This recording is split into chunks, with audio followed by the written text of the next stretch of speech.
Hello, hello. What is up? What is good? Today we're talking about movies. Got a little bit of a preamble for you. This was a hard list to make. This took quite a while for a number of reasons. Paramount was that I just saw a lot of really good movies this year, which is not a problem, obviously. Last year I made a video like this and I was like, yeah, I felt like I really needed to because I just saw so many great movies this year. And before I just had never really been that into movies. But I want to keep this trend up. You know, I live in a city that has a film festival that does a lot of really cool screenings. I really want to take advantage of that. I just love going to the theater. I saw all but 3 of these 15 movies in theaters this year, which is just a fantastic opportunity. But it's also very humbling. Like, before the last few years, when I moved to the city and I got really into going to the theater and stuff, I would see maybe like 10 new movies a year. And I thought I was seeing, very naively, I thought, maybe this is like half of the movies that I would be interested in. And now I think I saw a little over 30 movies this year. And it is very evident to me that it is maybe 10% of the movies that I would have been interested in. So it's very humbling, very overwhelming. It's a hard medium to really feel like you're keeping up with and kind of fully embracing and seeing everything that you would like to see. But it is what it is. The other thing that's frustrating is like a lot of these movies I saw at TIFF or I saw in some limited theatrical run, and then I haven't been able to see again. They're not getting wide releases, let alone a release on some streaming service or something. And that's frustrating because that's like, I want to really revisit these when I'm making a project like this and reflect on them and try to come up with interesting things to say about them. But I can't. And this is unique to movies, with anime or albums or whatever. Once I have it, once I'm able to experience it once, I can just experience it however many times I want. So that's, I don't know, just like par for the course when it comes to cinema, something that I'm going to have to get used to. All right, let's plunge in because I decided to go with 15, which is a lot. We're going to be here a while talking about movies. I'm going to have a great time. I hope you'll have a great time too. We are starting out with this Korean thriller known as Sleep. This is one that we saw in TIFF. It has not received any wider release since then, as far as I know. So unfortunately, this is another thing too. I really like going through and choosing frames for these videos to illustrate the movie, and I'm not able to do that with a lot of these, so I'm just using Google Images. No fun. Anyways, yeah, Sleep. This is a very nicely constrained, constantly escalating slow burner of a thriller. Basically, the premise is our main male character sleepwalks, and this leads to some pretty unnerving, grotesque, disastrous results. And his wife grows more and more paranoid for the safety of their newly born baby, that he's going to sleepwalk and do something to jeopardize the poor little kid. There's a very tight cinematographical, whatever, honest mistake, style. Almost every shot of this movie is just within their one apartment. There's maybe like a couple scenes at doctors' offices and stuff, but very constrained, very limited. And at first, it's kind of cozy. There's like the very familial scene. It's like I'm trying to make myself flub. Building up from cozy closeness to the cozy closeness to these zones of tension and eventually of madness. Like, you'll see a very nicely decorated, very warm, inviting living room, and you'll know that they have these intimate moments there, these kind of low-key cuddling, chilling on the couch, whatever. But then as we just kind of find ourselves trapped in this apartment, and as the tension starts ratcheting up, these same scenes start to become uncomfy, start to become a little chilling and foreboding. There's a sensation I get in some other movies that are kind of more like slice of life, but nevertheless have the same sort of filmmaking constraint that they're entirely within just a very small space, a very small apartment. One that comes to mind was a movie from a few years ago called The Strange Little Cat that I really enjoyed. And it produces an effect that I would call like very, very mild claustrophobia, where you're not like upset or panicking or feel like you're in danger, but there is kind of a cramped feeling. There's like a feeling of people constantly having to like edge around each other, and not quite enough room for everything that's unfolding. And just this like very mild feeling. They kind of take the essence of that and keep building it and building it into some of the most painful tension of any movie I saw this year. Moments where you just really feel trapped within the space. And it's not like there's this overwhelming panic or danger, but just that small seed of claustrophobia germinating into a much stronger, much more intense feeling. There's a nice little 3-act structure to this movie. It's a full descent into paranoia and madness and fear, with a very, very tight causal structure. Sleepwalking begets a tragedy. This tragedy in turn begets insomnia from the wife, and that in turn begets an insanity.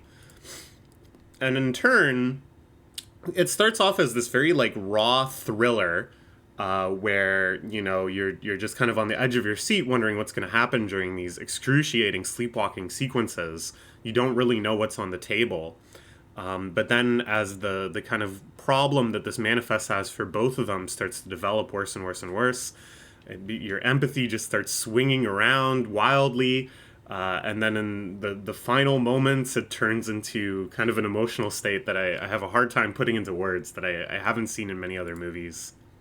I do want to talk a little bit about the ending, and this is maybe a little too spoilery if you're planning on watching this movie, which I would really recommend.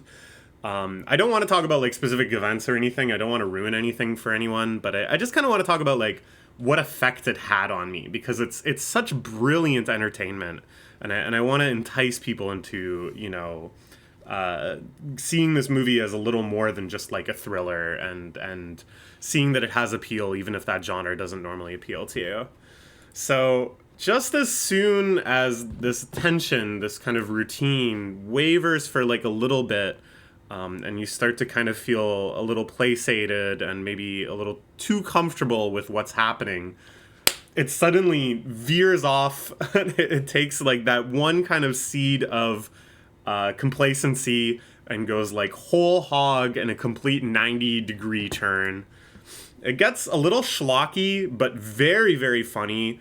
It gets relatable in a way that I never expected. Like the one protagonist acting in a way that hit home with me in a way that I did not expect to see any movie character ever act.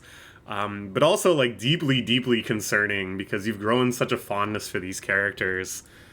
And then at the very, very end, the very final moments of the movie, there's this realization, this revelation of how things are going to unfold, where small little plot details, you realize just the depth of truth behind them. And it is one of the most beautiful, kindest, most wholesome moments of any movie I saw this year. I never thought, after some of the kind of horrible stuff that happens throughout this movie, that I would be grinning so warmly, so happily afterwards. But that's just the magic of it. Really check it out. Even if my description of the uncomfortable, tense moments doesn't appeal to you, I think it's all worth it just in those kind of climactic moments. Yeah, I don't know. I really like this one. I remember leaving the theater being just like so satisfied, so happy. But it sucks because I can't revisit it. I can't really capture exactly how that made me feel until it gets some sort of wider release. So look forward to that. Next, we are going to talk about the latest Wes Anderson film, Asteroid City. It feels like I've been saying this for a while now. This is for real, though. Wes Anderson and his Wes Anderson-iest. Really, number one, most Wes Anderson movie. For real. Again, I've been saying this, I think, for every movie he's released for over 10 years. I go, wow, he's like really going for it this time. This is just almost like a parody of his style. It's so on the nose, so exactly what he wants to be doing. But this one, really, like, for better and for worse, I think in some ways, is just beyond the pale in terms of him mastering and expressing and kind of like really diving deep into what people want from a Wes Anderson movie. So the kind of Matryoshka structure of this one is we are watching a radio drama be filmed, which is about the staging of this play, and then the play is the actual film that we're watching for the majority of the runtime. These three zones are depicted with his signature dollhouse precision, all these different sets just arranged so precisely. The movement is so hypnotic. He has all of these really lovely long pans or quick camera flourishes to just another pristine little set. Just this twee charm that he has been able to master and bring into a generation that I think in many other cases is very hostile to this sort of aesthetic, this sort of presentation. But he just kind of got grandfathered in and everybody still loves it. If Tom Hanks was Bill Murray as they had originally cast it, I think this would be, again, just the most Wes Anderson check boxes checked off by a film. Luckily, though, if you play to your strengths to this extent, you get a strong film. And I think, obviously, this was a very, very strong film.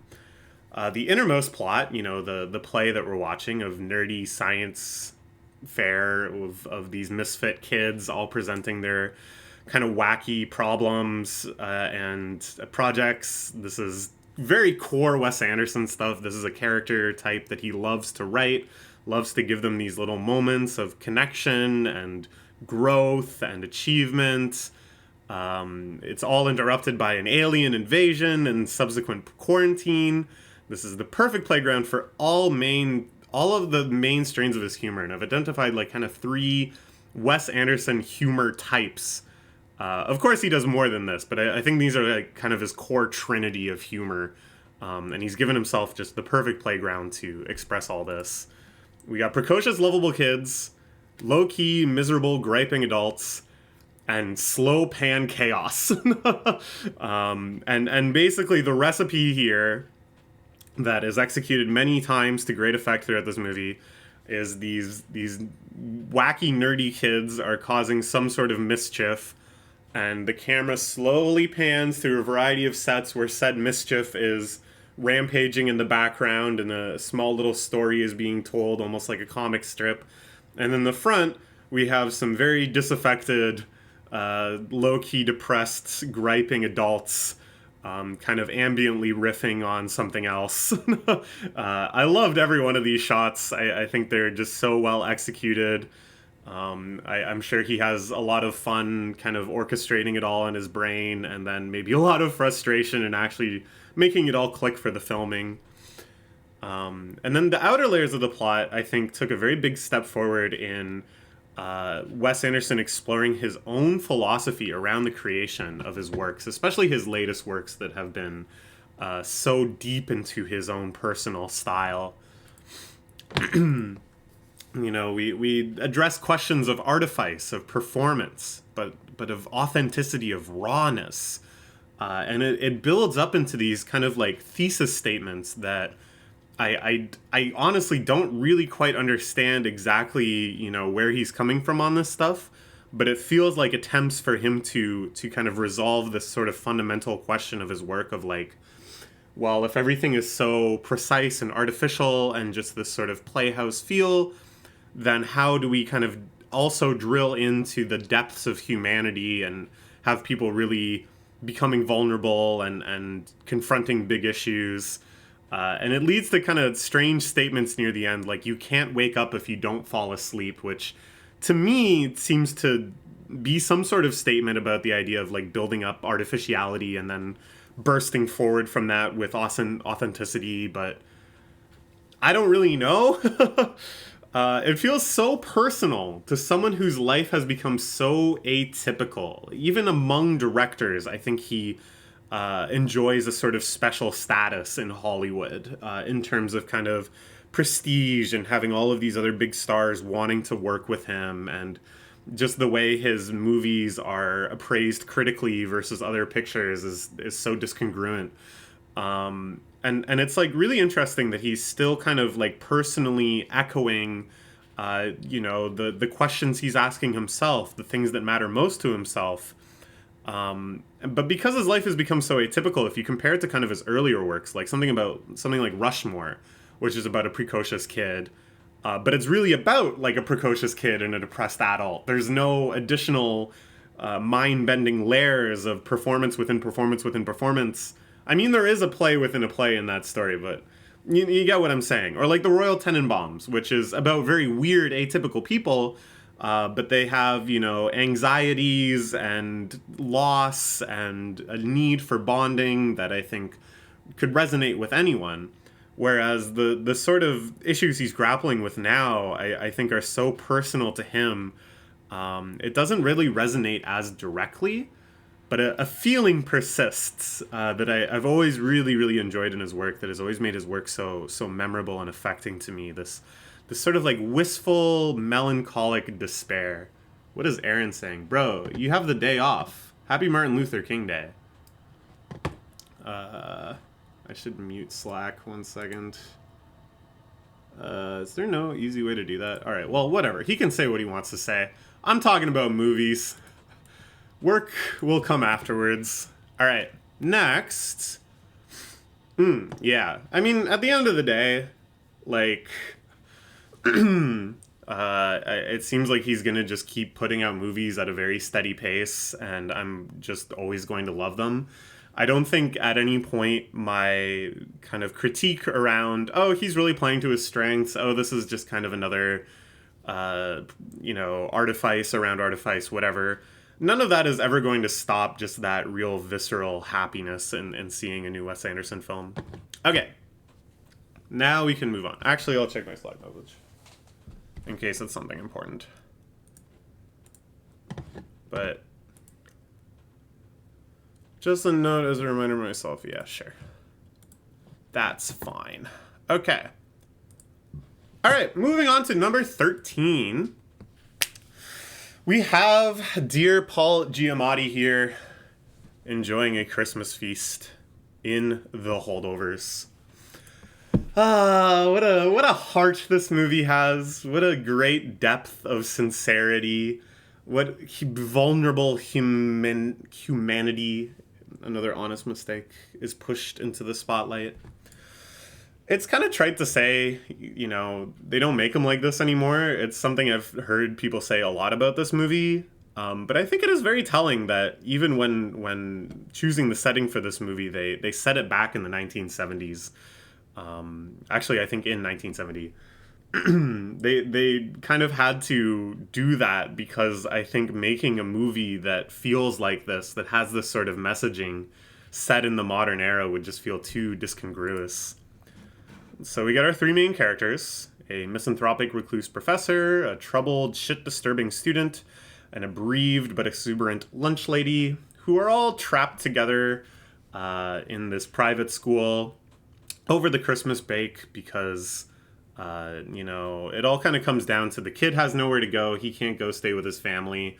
They're at a boarding school, so he has to remain there over the winter break.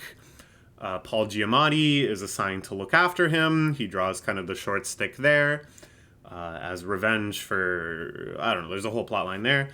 And then the lunch lady stays on as staff, more because she's just kind of dealing with the loss of her son and would prefer to be there than alone. So they all get to know each other better in this Christmas holdover isolation. We learn more and more about their histories, their anxieties, and kind of sparking within one another their growing aspirations. They influence each other, help each other love themselves, challenge themselves, and grow. It's lovely. I mean, there's bumps and setbacks, but this trajectory is clear from the very, very start. It has like a whelming feeling, a warm, whelming feeling of, just from the very initial tone of Paul Giamatti and this kid kind of bantering at each other and being a little hostile to each other, by the end of this, they're going to love each other. And it never under-delivers on that promise. It never really leads you astray. even though there are some twists and surprises, you know, there's things you learn about the characters that are unexpected. There's some moments that really kind of deviate from the path of the movie you were predicting. They never really subvert your expectations. They never make you feel misled as to the emotional state you're heading to. It only deepens the empathy. It only makes you love these characters all the more and want them to be happy all the more. It reminded me of what I love best from Wes Anderson. You know, it actually reminded me a lot in various ways of Wes Anderson's early works. You get these kind of quirky people, endearingly quirky people that slowly kind of take off the facades and shells they've built around themselves for their protection and really open up to one another. All very deeply intimate character studies, but they also kind of look at some more archetypal thematic things around this type of person or this kind of place in society at this time. And that's something that I really, really love. That sort of blending of the personal and the archetypal, and being able to make greater statements on the human condition by looking precisely at one example.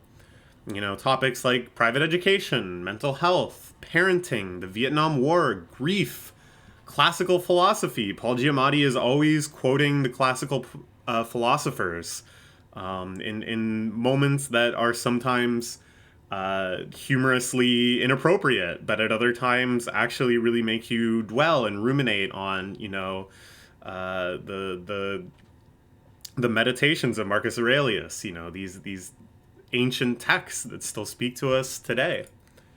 It's so good. The way it's shot I found so charming, so warm, so 1970.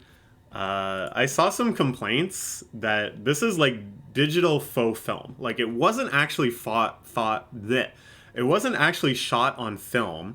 They just did a whole bunch of After Effects to the digital footage to make it seem like it has film grain and stuff.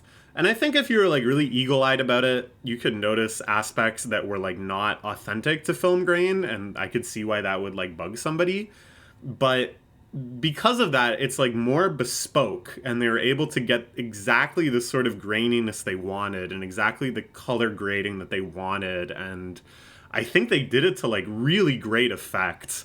I think it produces something that, if you aren't too analytical about it, really kind of reinforces and enhances the emotional energy of the series. It's so good. Okay, moving on to number 12, we have The Boy and the Heron. This is another Google Images find because we can't watch this movie at our leisure yet, unfortunately. After 10 years. It blows my mind that The Wind Rises was 10 years ago. I remember seeing that in theaters too. Miyazaki is back. This is perhaps his swan song of swan songs, but like, I know, he's probably not actually leaving. We should never really believe when he says this is the last one that this is the last one, because he said it however many times now. But I think it's very key to understanding this movie and to understanding The Wind Rises to believe that he believes that. That when he says that and he works on the film that he thinks is his last, he really does think that. And he's putting that energy into the movie. Like The Wind Rises, this is a story that reckons deeply with creating and being a creator. I think. Like, what the heck is this movie about? What does it mean? Why this? Why that? There's a story that's becoming circulated very frequently these days as more and more people see this movie that talks about Miyazaki in one of the very first screenings for it, standing up afterwards and saying, well, maybe you didn't understand it. To be honest, I don't know if I understand it. It's pretty strange. At first, it's this very bleak, intense post-war slice of life about adolescent isolation, starring, for one of the very first times in Miyazaki's whole career, a boy, a young boy protagonist instead of a young woman. It's pretty straightforward. Like, there's nothing too difficult to follow in terms of the events of this segment, but our distance from the protagonist is a little disorienting. Like, we can infer a lot of his emotional state just kind of looking at what he's been through and kind of the obvious psychological obstacles he would face. But normally in Miyazaki movies, we don't have to. Normally in Miyazaki movies, the protagonists emote very openly and are vulnerable and display a very wide range of feelings. And I think, it makes us instantly super compassionate towards them. Whereas here, he's putting up a wall. He's putting up a front of kind of stoic solidarity that we know has vulnerabilities and cracks within it. But just kind of taking that extra step, I found very disorienting, especially when the setting is so kind of like down to earth and realistic. I don't know. It's atypical for Miyazaki for sure. Then, maybe about halfway through, you're pulled into this dream logic fantasy adventure. You're yanked along to all these different scenes and settings and characters, being told all this stuff is happening, and then seeing it before your eyes, and it's totally inexplicable. You're carried along at this neck snapping speed. It's all this like world out of time where multiple people coming in from the real world are there simultaneously, even if they came in decades apart. This retiring creator of this world that is like maintaining it needs to pass it on to a successor, but there's this conflict and tension by these different like bird kingdoms and human interlopers. But then also, this world is like the hub for all reincarnation, and you get to see the birthing of new souls, and it's very hard to understand. In my opinion, this is like very much in line with Shakespeare's The Tempest, which is the last play he ever wrote, which takes place on this kind of enchanted island where all sorts of kind of weird, inexplicable stuff is happening, and ends with the wizard character that's definitely like a stand-in for Shakespeare relinquishing his powers. It kind of feels like that, but then it's also kind of this very nostalgic story where Miyazaki can be thought of as the young man, where he's like embracing being a creator and kind of taking on the responsibilities but also the opportunities of building worlds, and it's kind of like this origin story of how he thinks of himself as a creator. But then there's also just a lot of stuff that I think is like very, very personal, like in terms of his relationship with his mother, the character's relationship with his mother, and the character's relationship with his aunt, and his aunt's unborn child, and all of that stuff. I can get the smell of it, that it's like very deeply, intimately related to like Miyazaki's own life when he's writing this. But then it's like, well, what could we possibly say or think about that? I don't know, man. Honestly, though, I would praise this very highly just for the production. Regardless of the messaging impact, if it was 10 times more confusing, if I went out of it not having a single clue what I thought, it still might have made this list. Like, there is an animation style that Ghibli basically invented way back in the 70s, and they're still just by far the best at doing it, and it's so delightful and enchanting to watch.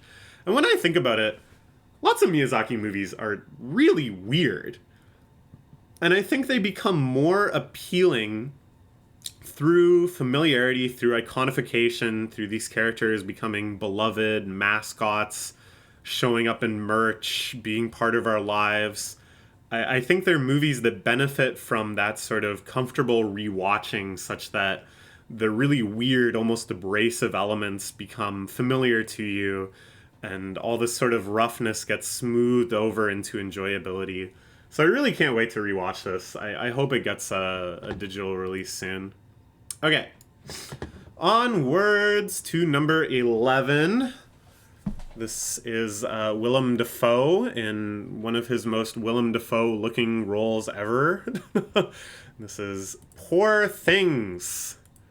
So I'll start by just citing my Letterboxd review. I think I was very happy with how I expressed this. A child raised entirely on Spy Kids, live action Dr. Seuss, Mystery Men, etc., would reasonably conclude that an art film for adults would be like this. And what I mean by that is that it really feels like those movies. Just the way everything is built up with this grotesque, almost nauseating, over-designed, but still very like fresh and bold and surprising feelings. It shows up in the set designs and the costuming and the performances and the just the kind of gesturing and statements the actors make. The soundtrack had that same kind of like creepy off-kilter charm. I love that. Because I feel like not even kids' movies really look like this anymore, right? It felt very deeply nostalgic to me because I hadn't seen a movie that looked like that in God knows how long, but for a time as a kid, a lot of my favorite movies did. And then it was really kind of adult film qua adult film, right? Like, there's so many sex scenes in this movie, like very explicit sex scenes. If you want to see Emma Stone naked more times than you can count, this is worth the price of admission right there. The surgery scenes, too, just like this very kind of matter-of-fact depiction of all the grotesquities of the human body laid bare. Like, I think it really is, you know, the sex and violence that every kid would expect from a film that they're not allowed to see. And of course, it's also an art film qua art film. The plot line is very kind of rambling and disjoint, and there's no kind of central thrust of, oh, these are the things that are going to happen before the movie ends. There's themes of class and politics, there's ethical debates, there's these long digressions on ideas of one's purpose in life and what is fulfilling in life and what is love versus just lust and sex. There's intertextuality, you know, people citing other authors and books to kind of enhance the themes of the movie if you have that literary background. There's all sorts of strange witticisms being bantered about by characters. Everything that I think represents the stereotypical art film. Big chunks of it are in black and white, too. Like, it doesn't get more art film core than that. But it's never pretentious, because it's so stupid. And I say this as a compliment. It has such a broad, slapstick, wantonly cruel, patently meaningless style of comedy that, like, really tickled me. I really enjoyed it just because it had no pretense or illusions of intelligence at all. It was just strange things happening. And of course, you know, that's just sort of the comedic aspect. You can talk about the higher messaging of the film all you want. You know, there's lots of messages you can extrapolate, but none of them are like super consistent. None of them are repeated in different forms such that you kind of put together a thesis being crafted by the film. There's nothing that's like super emotionally resonant in terms of messaging either, that you empathize with the characters when they have some big kind of emotional or personal breakthrough. Like, there is kind of opportunities to do that, but it's clear that the film isn't about that. The film, again, just sort of neuters and just kind of obfuscates these sorts of morally or intellectually resonant moments with just absurdity and nonsense and grotesquities. Instead, I think the thesis, if there can be one, is just kind of like, look at this absurdity. Look, we have this like nightmare world, this strange, twisted, nightmarish version of Earth. Look at the absurdity of the way people behave and treat one another. Look at how strange, if the central conceit of this movie were actually possible, how bizarre and grotesque and unpleasant that would be. I think the discourse around this movie is going to become insufferable once it gets a wider release, once more people start watching it. I think there's like a lot of these kind of joke messages that if you really took them seriously and wanted to argue about them, you would have an extremely stupid argument. And part of me is looking forward to that because it will be funny. But it'll also be very frustrating because I really did enjoy this movie a lot. And I think a lot of the appeal is going to get super misconstrued by these people, perhaps bad faith actors, just rampaging about it. So enjoy it while you can, because it's gonna get insufferable. All right. Now at number 10, we're gonna talk about Barbie.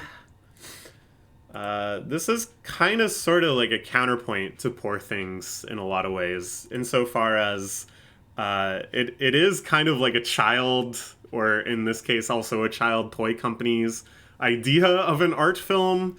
And it's built on this really explosively creative aesthetic design that extends to every aspect of the filmmaking, you know, how the dialogue is written, how the sets are designed, the costuming, the sound effects, the soundtrack, the performances, everything. And that the discourse around this one has already become absolutely insufferable. Again, it was like amusing for a little while, but now I completely detest reading people's takes about this movie, which is maybe a little ironic since I'm offering mine now, but good lord. So there's been a lot of recent criticism, I think kind of reinvigorated because of award season around this movie. And I think a lot of that stuff is very valid. Like when I talk about people having insufferable takes, that's not what I mean. I think there's also a lot of very reasonable counter arguments to it and detractions from it. It's more just like the lunatics that could not understand the most basic themes if they were spelled out to them, which is what this movie does. Like, you can say, yeah, the messaging is kind of shallow, and especially near the end, it gets a little muddled. Like, it starts kind of tripping over itself, making a couple points that aren't quite contradictory, but, like, don't really support themselves. The criticism it offers of, like, Mattel, of modern society, of patriarchy, whatever, is pretty softball, especially the Mattel stuff. You know, they make like 3 jokes at their own expense, and they're like, we're good sports, but it could have been way more harsh if they weren't, substantially funding it. The plot gets pretty haphazard. There's a lot of threads that don't really pay off in a satisfying way. A lot of stuff kind of feels like rushed, or that maybe it was rewritten at the last moment. I think this is all true. And I don't think it's like, oh, but those actually make the movie better somehow. But I think it's just in spite of all of those things, this is just a phenomenal piece of film to me. I think this is an absolute triumph of fun and of love. Like, yeah, it's pretty much just feminism 101. Going, hey, did you realize we live in a society that is dominated by men, and women are treated like shit and have all sorts of unfair expectations placed upon them? But people need that. Like, that can still really resonate with people. I've been reading all sorts of anecdotes of people that have had real kind of feminist awakenings after seeing this movie and have made big life decisions that have improved their lives immensely based on the empowerment and the courage that this movie gave them. And that maybe sounds absurd, but if it's true, and I have every reason to think it's true, that's, I think, a big virtue of the movie. Like, I think these sorts of basic messages can still make you cry. I cried watching this movie. It didn't say anything new to me, but just the visceral experience of seeing these things explained to Barbie was, heartbreaking and moving. I think because this movie is so accessible, playing on every screen in the world, accumulating so many ticket sales, and now being on every streaming platform known to God, probably. I don't know how that works. Because it's so entertaining right from the jump. So broad, so easy to digest and appreciate on every level it offers. It becomes a really wonderful vehicle for people to have these kind of eye-opening experiences, to really kind of get in touch with the unfairness in their own lives, which I think so many people can just kind of turn a blind eye to for decades.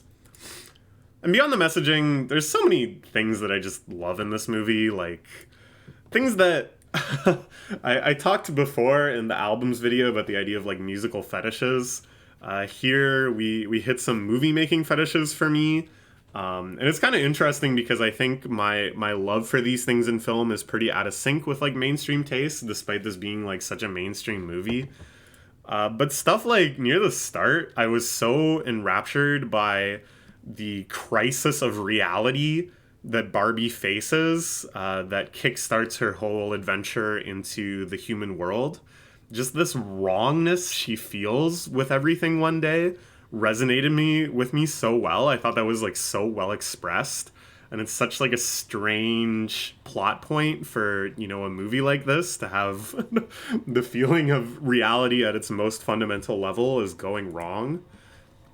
There's this non-real logic that everything is operating in, that I found very, very fun and interesting. That there is like systems at play. There are, you know, established rules for the Barbie versus relation with the real universe, and all these things around, well, the things happening to the Barbies are kids playing with them, and all these kind of like mind bending, strange ideas that don't really make sense and like don't really add up.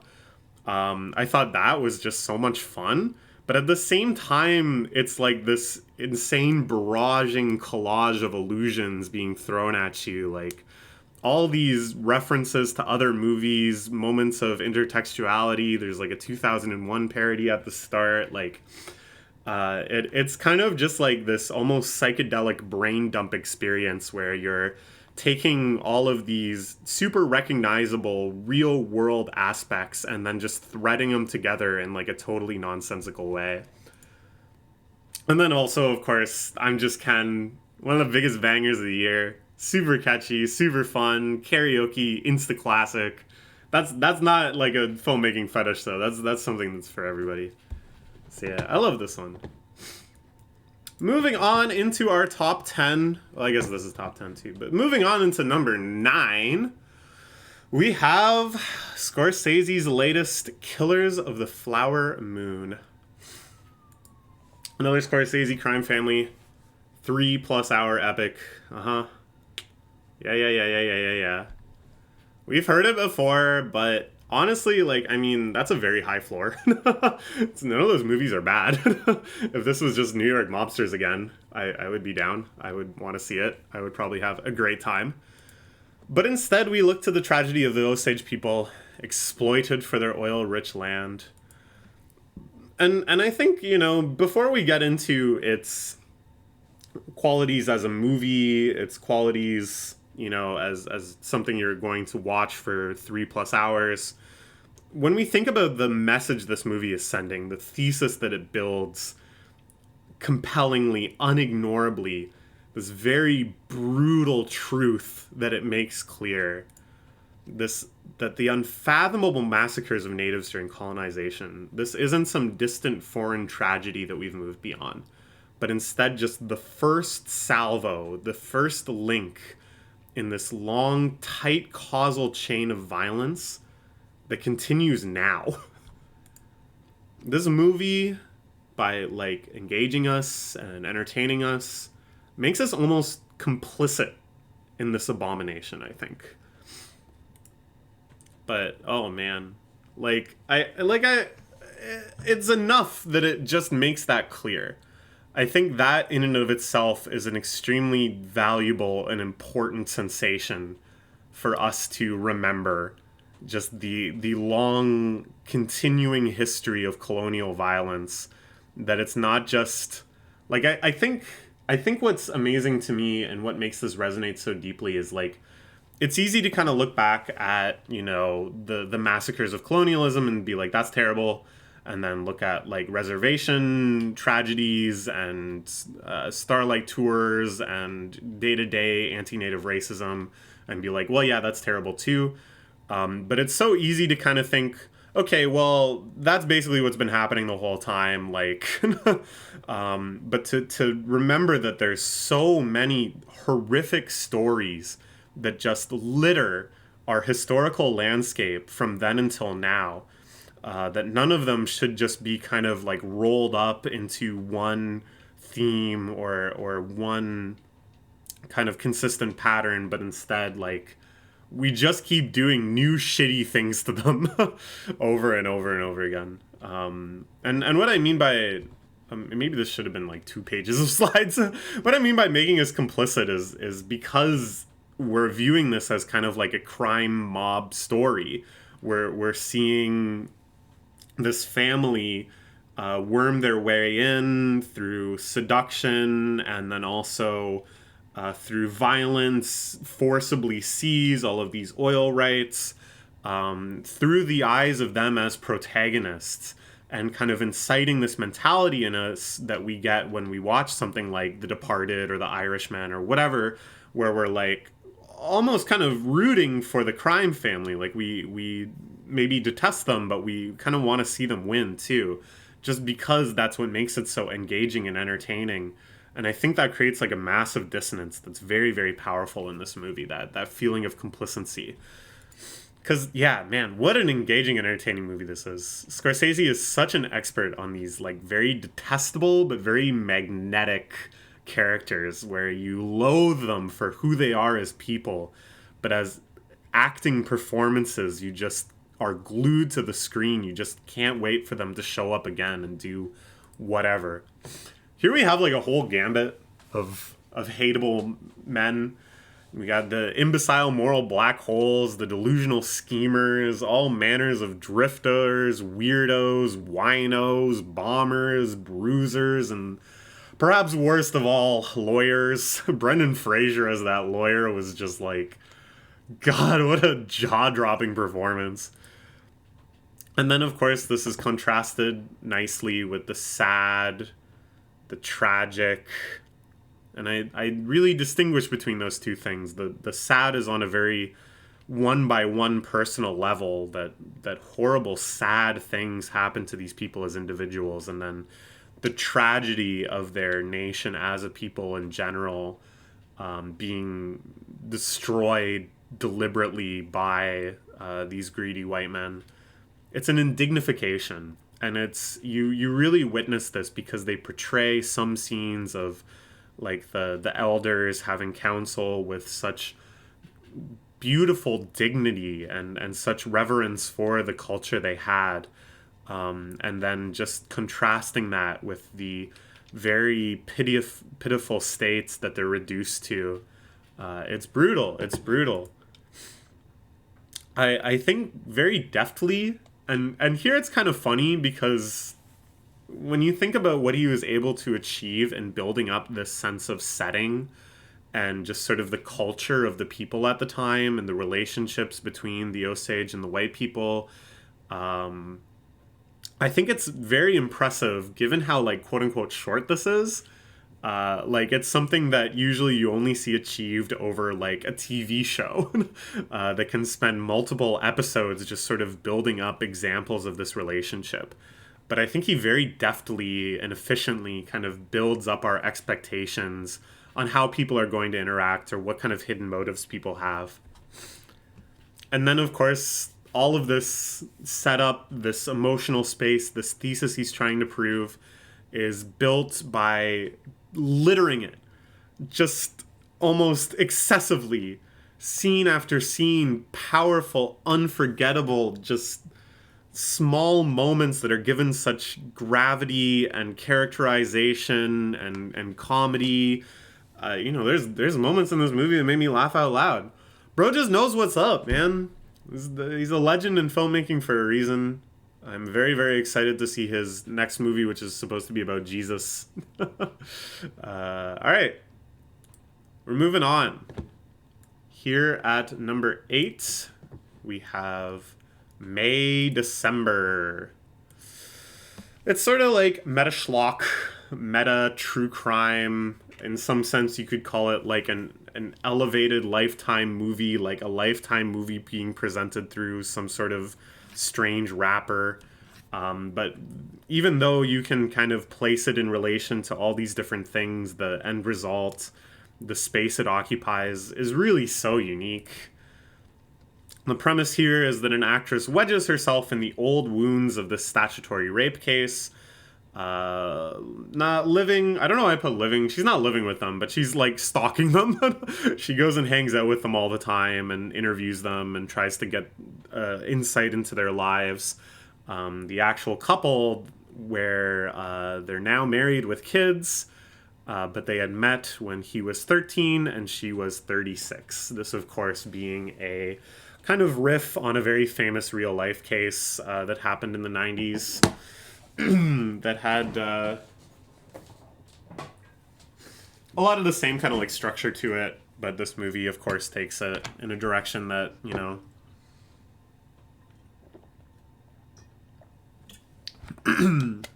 is a lot more meta, I guess. Adopts this kind of rare moral stance of like, okay, we have this situation that we're observing that is pretty fucked up. It's barely stable. It's barely functional. But attempts to bring it to light, to comprehend it, done in bad faith, are just going to make it worse. And I feel like this is a very rare kind of scenario in a movie. I think a lesser movie, I think a lot of other movies in this vague genre, where somebody as an outsider comes into a fucked up situation. It's all about how in the end, oh, it's painful, but ultimately it made it better. And this movie, I think, kind of makes the bold statement like that doesn't have to be true. It's like peeling a rotten onion. You just get layer after layer of fucked upness. The smell spreads further and lingers deeper. And none of this is surprising. It's clearly rotten. You knew it was rotten going in, but it's still unsettling. You're still disturbed by each subsequent layer getting more and more rotten. The foundation of this movie, of course, is two women out psychoing each other. Natalie Portman playing the actress, trying to kind of skinwalk and replicate the entire personality of Julianne Moore, the statutory rapist. And this is the foundation of many of the best movies, to be sure. If it was just that, it would already be an extremely compelling story, one that, you know, I've enjoyed many times. But then in the middle, we have Charles Melton playing the victim of this statutory rape, her now husband, who just has this insanely hypnotic, like awkwardly transfixing state of arrested development, where in some situations he's like the reasonable one of the couple and kind of the foundation of the whole household. But in other senses, he is literally like just a kid that has been stunted from the age of 13 and never really allowed to grow up properly. He's this real victimized heart of the story, even though in many scenes he challenges the idea that he is a victim. And then there's this whole kind of supporting cast that is, just by being kind of reasonable, just by like having a balanced view of the situation, can at times seem extremely harsh, at times are extremely empathetic and do all sorts of small things to try to make the situation a little easier for everyone. It feels like this whole kind of circus and carnival being set up around this situation that exists nevertheless on very, very thin ice. We have deep portraits of dysfunctional people that are still handled delicately. You know, there's not just this rush to demonize, to reduce them to something, to toss them under a bus. But instead, the movie like really lingers and draws out what makes them just not really work as people in a way that doesn't make, you know, a lot of the actions of the movie any less unforgivable, but just more and more understandable, that you realize how much was behind every bad decision. And then the ending, oh man, I don't want to spoil too much, but the very last moments of this movie I just really, really liked. It makes like perfect sense in retrospect. Like, I was a little surprised, I guess, but it really is clearly established through so many things in this movie. If not like just things in the plot, but just the tone of the movie, which to me I found very, very funny at times, other times extremely disturbing and tense. And just that sort of melodramatic wavering throughout it, I think just really nicely anticipates and sets up how this last scene is going to land for you. This sort of ending, which I guess I would call like deflation slash distortion through media. Again, I don't want to spoil too much, so I don't want to cite other examples because then I would just be spoiling those things too.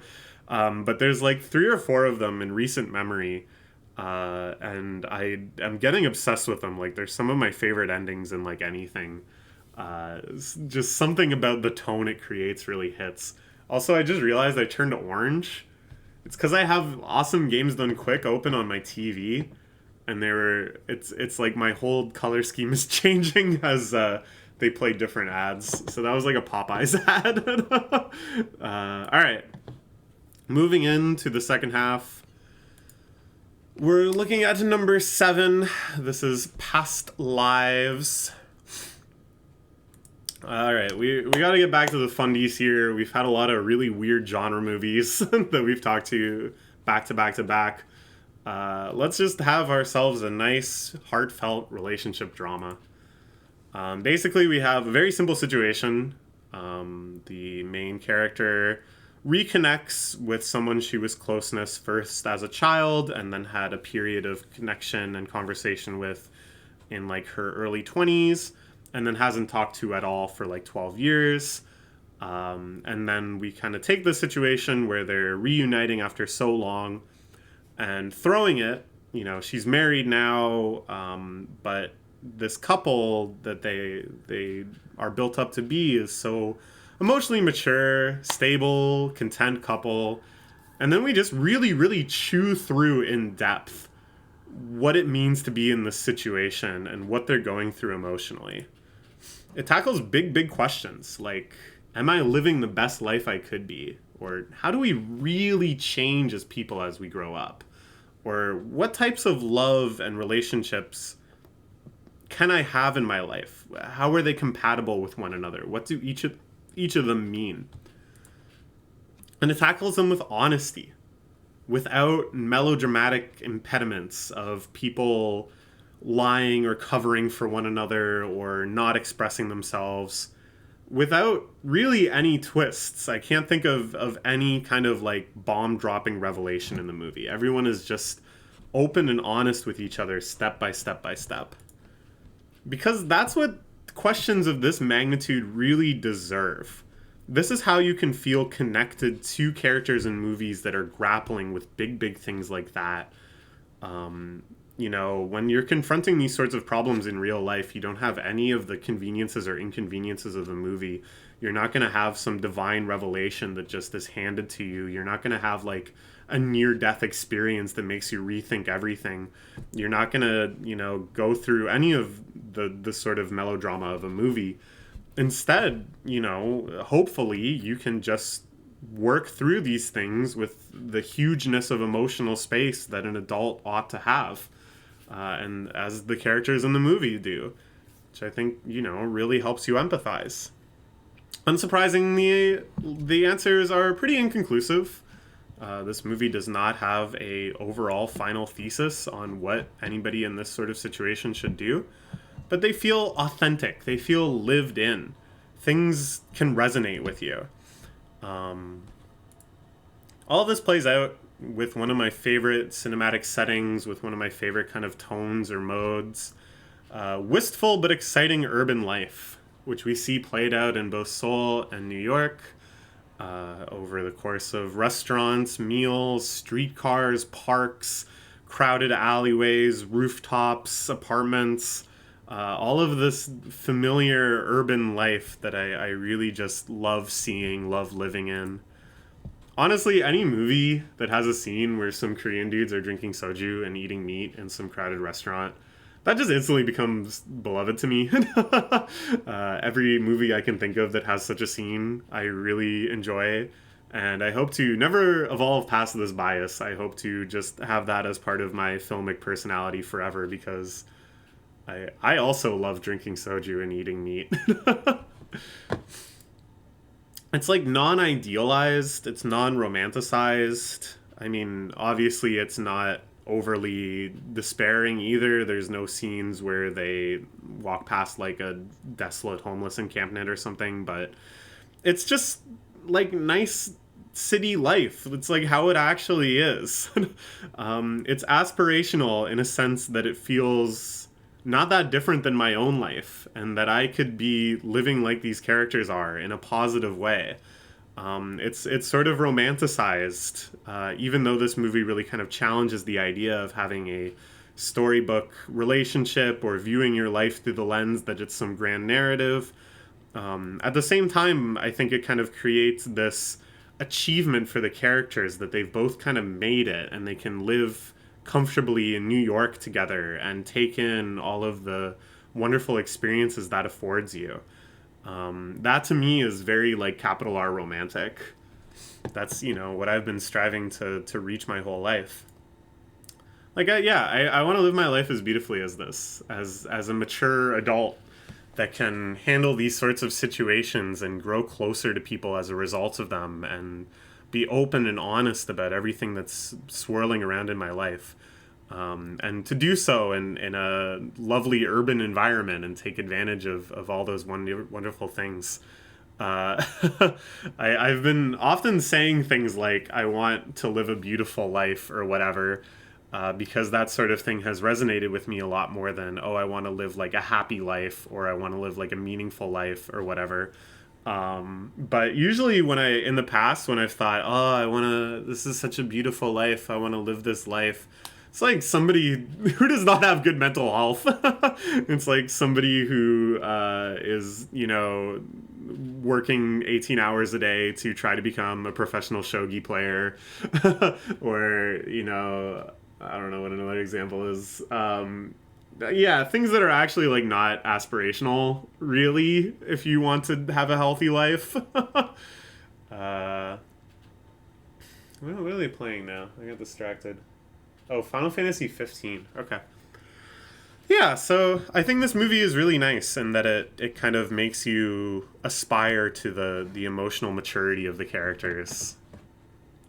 That's a healthy goal this time. All right. Number 6. Here we see Infrared Travis Scott. You already know what that means. We're talking about aggro drift.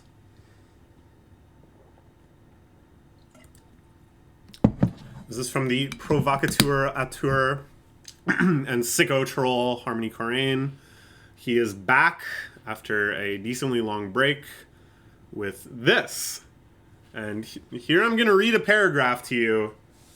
And you might think this is absurd, but it's the only thing I can think to say that to explain this movie. If you think of like all of the potential audio-visual experiences as like a huge sea, and the vast majority, all of the sea is just kind of like noise, and then our typical movies, music, and pictures are like continents that emerge from the sea. They make it up over the waterline into like comprehensibility and enjoyability and meaning. And then there's kind of borders of genres on this land that emerges from the sea. This is like if there was a sandbar a little ways out that is just barely poking up above the waves and maybe only intermittently. And it's in this, I forgot a word here, but a previously unseen lagoon where the shores are like gangster film and video game cutscenes. And as you go out, there's like more kind of gallery installation type experimental films or websites made by crazy people where they rant about Time Cube, or like the video game playthroughs of YouTuber Saint Timmy. In the midst of all of that, if there's a little tiny crest that comes out of the water, that would be aggro drift. Okay? In another sense, this is a trance-like depiction of strange kind of semi-humans looping weird animations and repeating kind of platitudes or just rambling on about something as the camera drifts languidly, observing neutrally. And also there's Travis Scott. It's a shot entirely in infrared, which I think is pretty abrasive at first, but really he's crafting this kind of new visual language, like in the same way that with the advent of color, people had to now just kind of think in another dimension in terms of how they composed shots and choices they made around costuming or set design or lighting. Here again, it's like he's tackling all these things in depth, but with a totally different electromagnetic spectrum being the thing he has to like modulate and play around with. So many shots look so cool. Like obviously, infrared is not going to become the revolution in film that shooting on color was, but it has still a lot of potential. A lot of scenes that would be otherwise pretty mundane become so gripping and visually entrancing shot in infrared, like the neon lava of a swimming pool or the demons that otherwise normal-ish looking people can become when moving around in infrared. There was this early shot, I talked about this in my TIFF video too, but there was this early shot where a dude is just kind of standing there doing kind of like an idle animation, waving around his knife. And the way that in certain parts of the movement, the knife would be like a bright, glaring orange. And then in other points, it would go like totally dark and kind of matte. Just based on kind of, I think, like refractions of light and stuff as he swung it around. I was like, I get it. Like that's a movement that in a normal movie would not really be that visually interesting, and yet he's set up the space where he can just like totally re-explore all sorts of types of blocking and setting and stuff. Is, I don't know, man, it's so cool.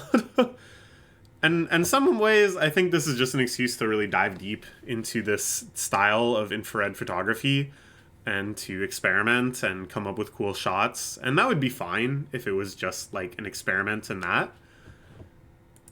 But on another level, I think this really clearly means something. And it feels like something really important to Harmony Korine. And I don't know, maybe I'm wrong. Maybe if he saw this, he would laugh at me for thinking so. But I feel like there's a thesis being presented here that is very core to how he thinks of his work. I can't really articulate it, but I feel like I know on some deep level that this is like a secret thesis on his artistic career. I really want to rewatch it so badly.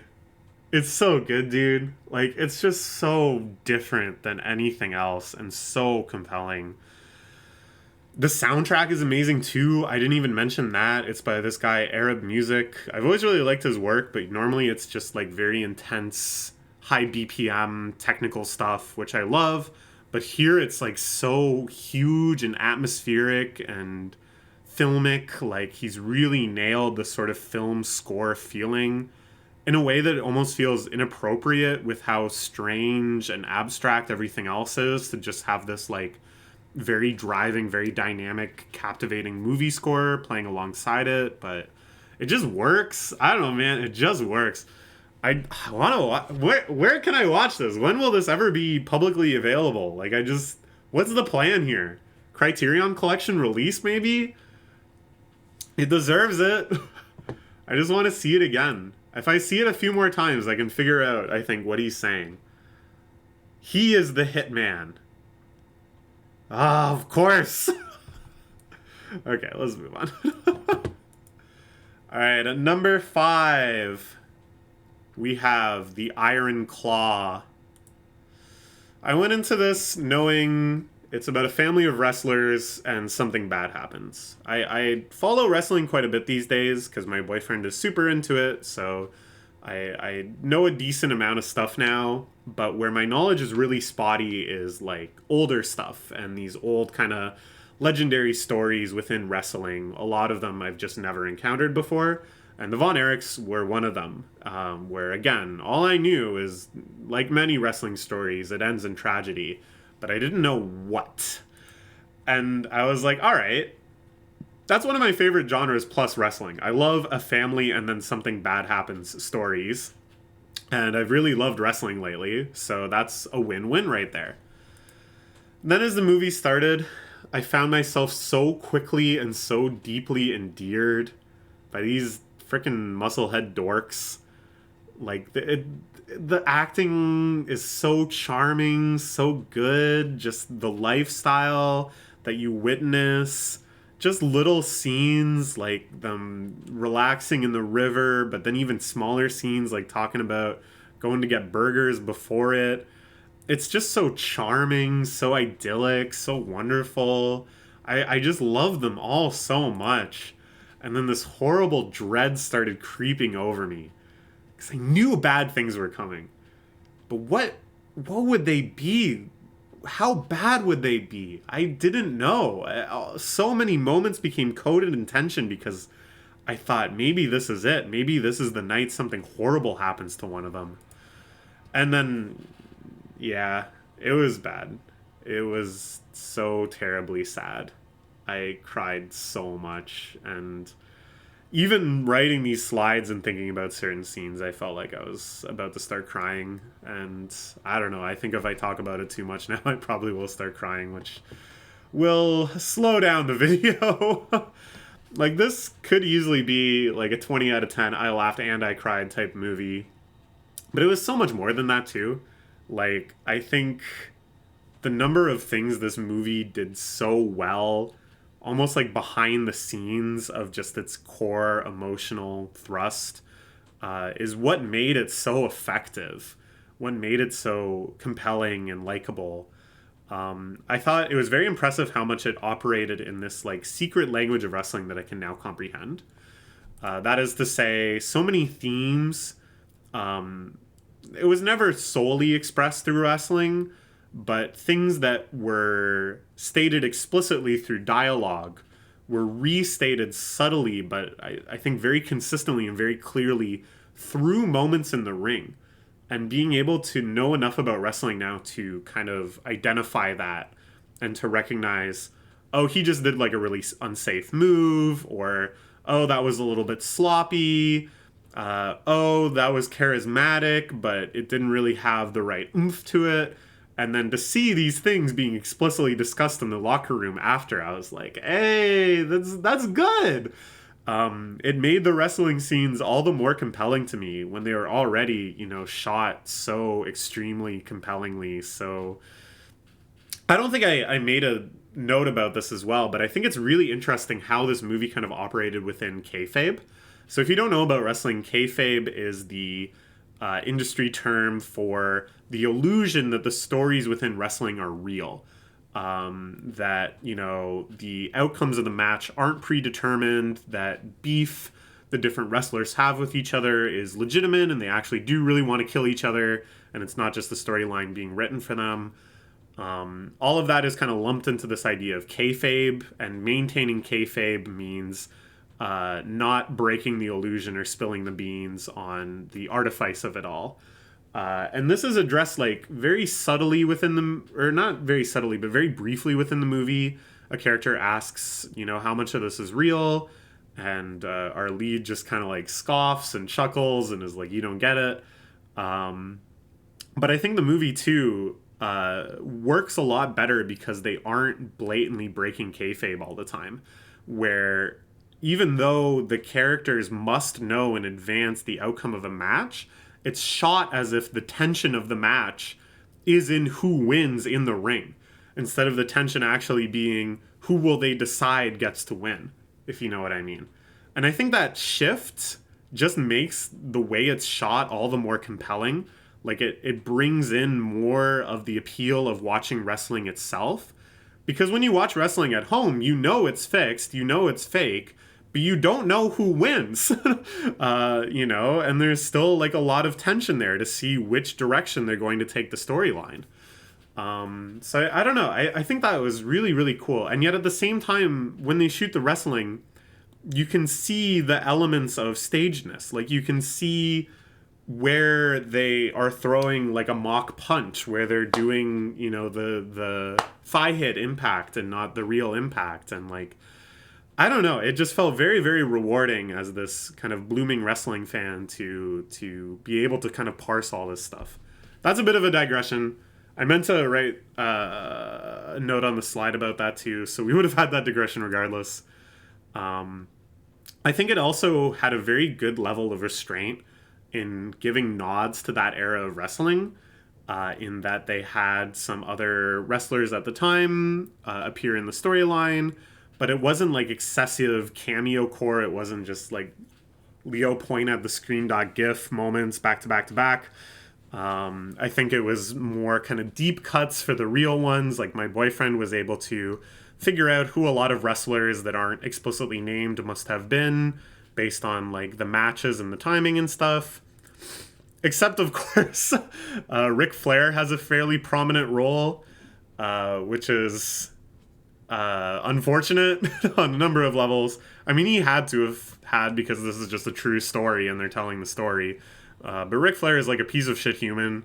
And then the guy doing the Ric Flair performance had like a terrible Ric Flair impression. I don't know how they let it go to film with such an embarrassingly bad Ric Flair impression. But it was like the one moment where I kind of like snapped out of it, and I was like, what? My boyfriend was laughing too. But yeah, I loved how non-judgmental the movie was. There was no like tedious moralizing. I think a lesser movie would have had kind of like character flaws or poor decisions, much more like foregrounded, to kind of set up, oh, this was the tragic fall or whatever. But I think that would have been very tedious, and I think it would have like detracted from just how endearing the characters were. You really have a sense that everyone is in their own way doing their best. There's never like this real failure of character that drives anything forward. Instead, of course, all of the real tragedy of the movie comes from Fritz, their father, who is like a complete psychotic monster. He's really the source of all of the evil, the so-called curse of the Von Erichs. But he isn't demonized excessively. There's no scenes where we just kind of relish in how bad of a person he is. It's just sort of like the causal factor is established. The character corruption that he makes the poor kids have is established. But it doesn't like relish in that to the point of tedium. It has all of the excessive wrestling, the big personalities, the hugeness, the depiction of wrestling itself, but it's also so restrained, so intimate. It doesn't do anything that it doesn't need to. And I think that's why it becomes so touching, so sad, why you have such anguish to see these characters suffer. I think this is a very, very rare example of if they made this movie more accurate. So I learned a lot about the real life Von Erichs afterwards, talking to my boyfriend and reading Wikipedia and stuff. If they had actually stuck more to what actually happened and not omitted certain things, it would feel less realistic because the actual story is so much larger than life and so almost absurdly sad that I think if you tried to just accurately depict everything in it, it wouldn't feel possible. It wouldn't feel at all remotely plausible that human beings could go through suffering like this. So that's weird. I don't know if I can think of any other movies where that's the case. But I think they made really, really good choices in kind of not whitewashing things, but still making it so human and down to earth and digestible. that you can just have the maximum feeling of love for these poor boys. Okay, moving on to number 4. I gotta turn on another light here, because the color grading of the webcam is all over the map. This sort of works. It's like I'm being bathed in holy light. Okay. We have Spider-Man Across the Spider-Verse, which I just called Across the Spider-Verse here. I guess it's supposed to be Spider-Man Across the Spider-Verse. Whatever. In the end, I am, of course, a Sakuga addict, so I have to give it up for something like this. If this term is unfamiliar to you, it's literally just the Japanese word for, like, motion. And it refers to very, very good animation among anime fans. And this is one of the greatest, boldest, wildest, most effort and love intensive animations I have ever seen from any country, in any era, in any medium, in any genre. It's insane. Taking, a super bog standard genre, something that's been around for as long as animation has, the superhero genre, and presenting it with this psychedelic torrent of ideas, letting every aspect of production morph and surge in response to the plot content, to the emotions of the scene, while building up this unprecedentedly dense structure of jokes, references, symbols, Easter eggs that appear in, like, every single frame. Like, you can... as I was when I was trying to get screenshots and decide which screenshot I wanted to use for this, just watching almost any scene frame by frame, there is just, like, so many little things being added, so much of a visual language being established, things around, like, color schemes, around when different characters sort of have the floor in terms of their aesthetics kind of taking over other aspects of the production, this kind of codified language that is sometimes used to make very subtle jokes or to throw in a reference to something else in the plot or some other piece of Spider-Man media.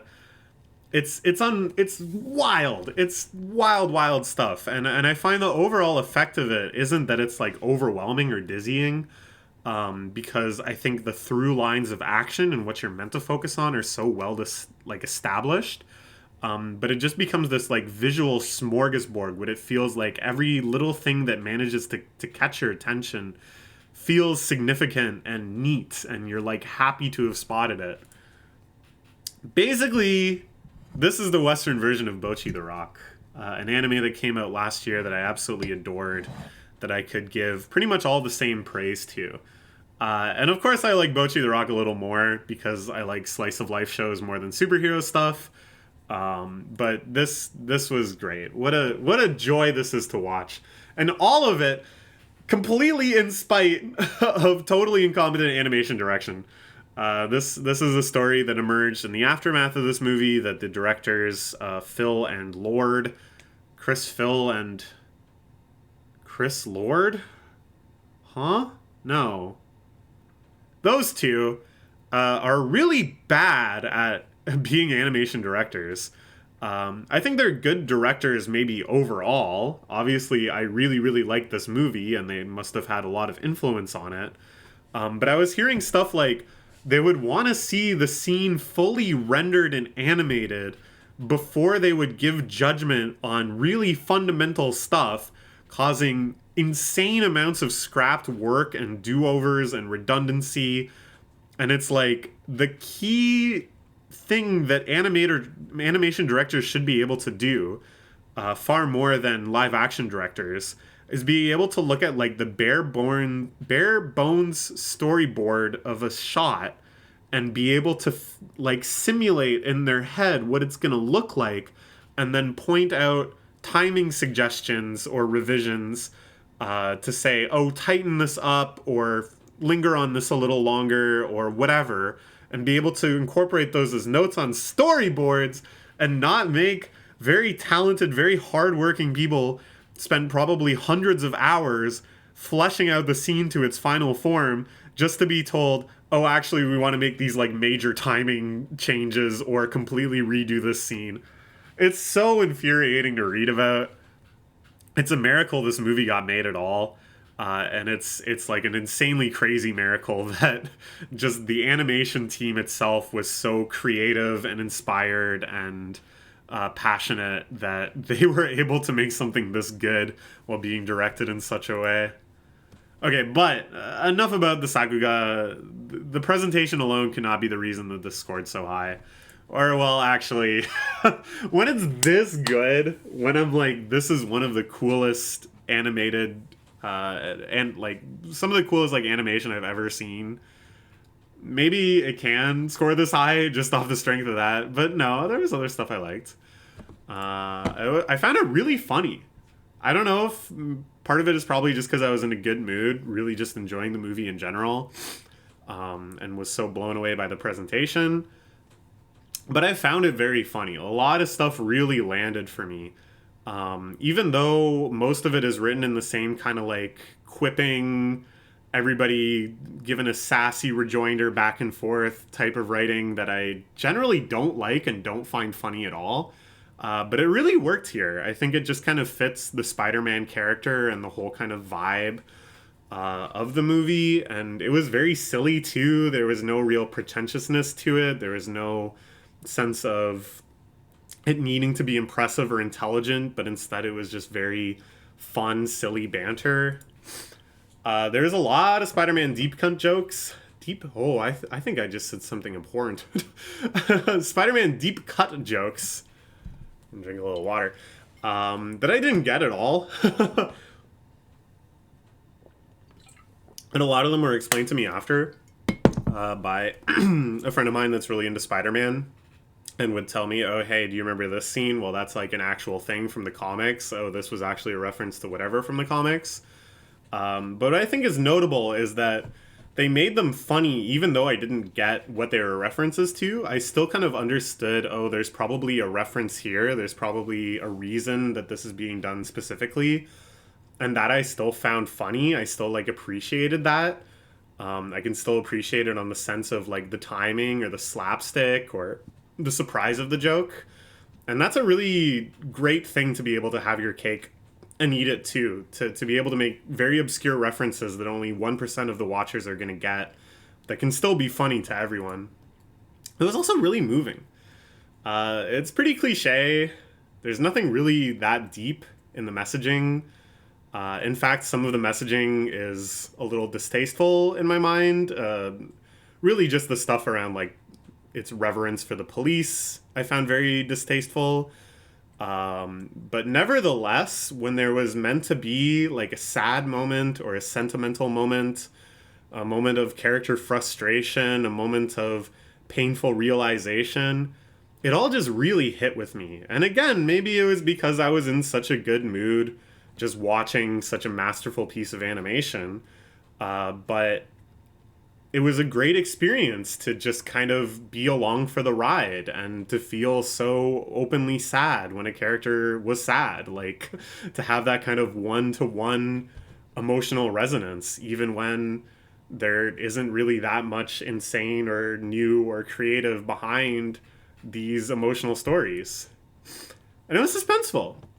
I think this is a huge achievement that they're able to do that very, very few other pieces of media ever have ever done, is they set up this crazy sci-fi premise of multiple parallel universes and the ability to jump between them and hub worlds and these kind of like storylines that can interfere with each other.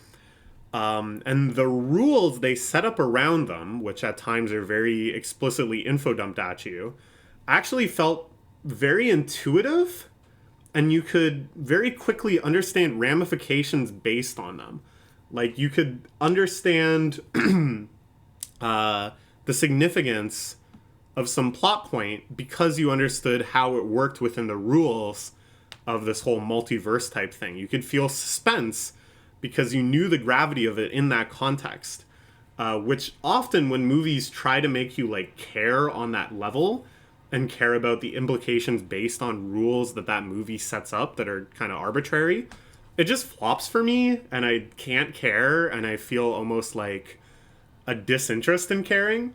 But it really worked here. And again, I don't know. Maybe it was just because I was so blown away by the animation. I was down for whatever. But I think it creates a lot of really good suspense, which is what really drives the plot forward. And then, yeah, I'm sure this isn't a spoiler at all at this point. It ends on a huge cliffhanger. This was one of the most like debated about parts of the movie.